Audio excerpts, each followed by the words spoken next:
ये है metre base.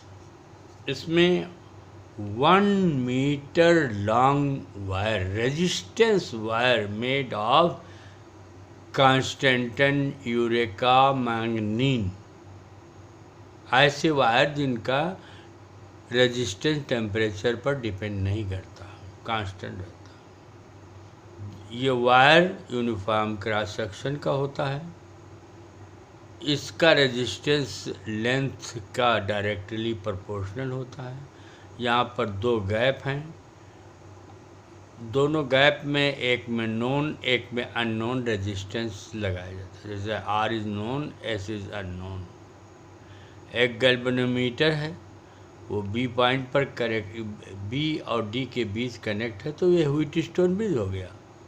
तो यहाँ पर L लेंथ का रेजिस्टेंस P और 100 माइनस L लेंथ का रेजिस्टेंस Q, और ये R है ही, ये S है। तो P/Q इक्वल टू R/S या R/S इक्वल टू P/Q। जब बैलेंस पॉइंट आएगा, B और D के पोटेंशियल बराबर हो जाता है। ये व्हीटस्टोन ब्रिज में मैंने आपको खूब डिटेल में बताया था, उसके न्यूमेरिकल भी आपने लगाए। तो यहाँ पर इसके पोटेंशियल बराबर है। अब यह है हमारा प्रॉब्लम नंबर 1। इसमें क्या है कि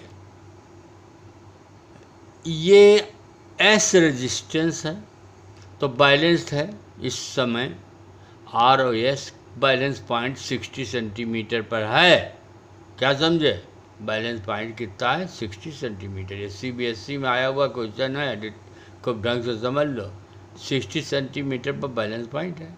अब इन्होंने कहा इस S के सीरीज में 15 ओम का रेजिस्टेंस और जोड़ दें, 15 ओम का रेजिस्टेंस और इसमें ऐड कर दें, तो बैलेंस पॉइंट A की ओर 10 सेंटीमीटर शिफ्ट हो जाता है। यानी 60 पर है तो 50 पर बैलेंस पॉइंट हो जाएगा।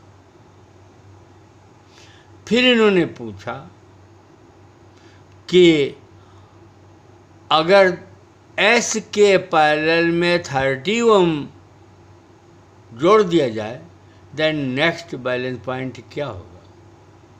नेक्स्ट बैलेंस पॉइंट क्या होगा? तो सबसे पहले वही फॉर्मूला लगा दो कि R/S इक्वल टू P/Q, चूँकि लेंथ का डायरेक्टली प्रोपोर्शनल होता है रेजिस्टेंस, तो L/100 माइनस L। तो L हो गया 60, तो 100 माइनस L कितना हो गया? 40। 60/40, 3/2, तो 2R इक्वल टू 3S आ गया। एक रिलेशन आया, R और S में एक रिलेशन आया। यहाँ डायरेक्ट सवाल CBSE में नहीं दिए जाते हैं कि सीधे फार्मूले रख करके लगा लो, थोड़ा सा उसमें दिमाग लगाना पड़ता है। तो ये कि क्वेश्चन मिला। अब आगे बढ़ जाओ, S के सीरीज में 15 ओम जोड़ दो तो S नहीं रहेगा, S प्लस 15 हो जाएगा। फिर फार्मूला लगाओ कि R/S प्लस 15, अब 10 सेंटीमीटर इधर खिसक गया तो 50 हो गया, तो L 50 हो गया, तो 100 माइनस L भी 50 हो जाएगा, कट जाएंगे। तो इसका मतलब S plus R equal to R हो जाएगा। 1 यहाँ 1 हो जाएगा, क्रॉस मल्टीप्लिकेशन करो तो S plus 15 equal to R, और R की वैल्यू यहाँ से निकाल लो 3/2S, तो यहाँ 3/2S लिख दो। 3/2S में से S निकल जाएगा तो S/2 आएगा। S इक्वल टू 30 ओम। अगर यहाँ तक आंसर पूछते हैं तो S अननोन रेजिस्टेंस ये 30 ओम आ गया, और अगर S 30 है तो R की वैल्यू निकाल सकते हो। R इक्वल टू 3S/2, तो 3 × 30/2 कितना आया? 45 ओम। R 45 ओम और S 30 ओम। बड़े आसानी से निकाल लिया। इसको समझिए खूब।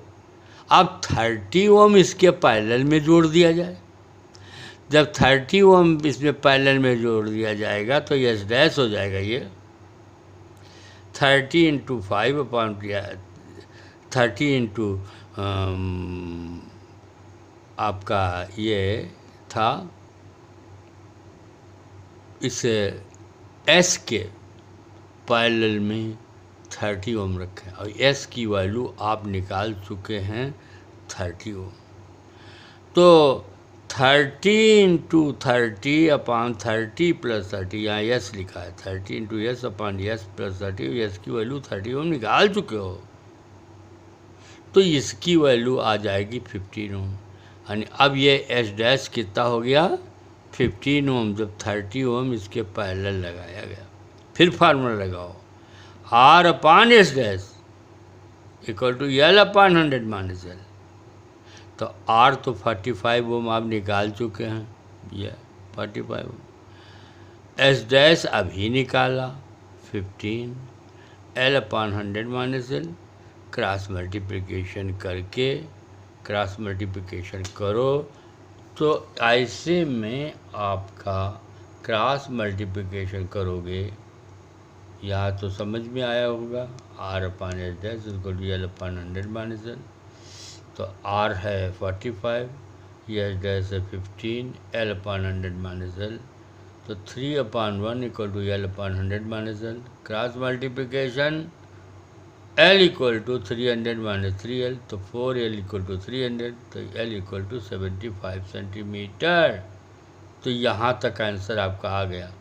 अगर आर और एस पूछते तो यहीं तक आंसर था, आर जो है 45, एस 30, लेकिन उन्होंने पूछा बैलेंस पॉइंट अब कहाँ आएगा, तो अब कितने पाएगा 75, यानी यहाँ से 75, पहले 60 था, 15 और शिफ्ट इधर होगा, सीरीज कर में जोड़ा था तो इधर शिफ्ट हुआ था, पैरेलल में जोड़ दिया तो इधर शिफ्ट हो गया।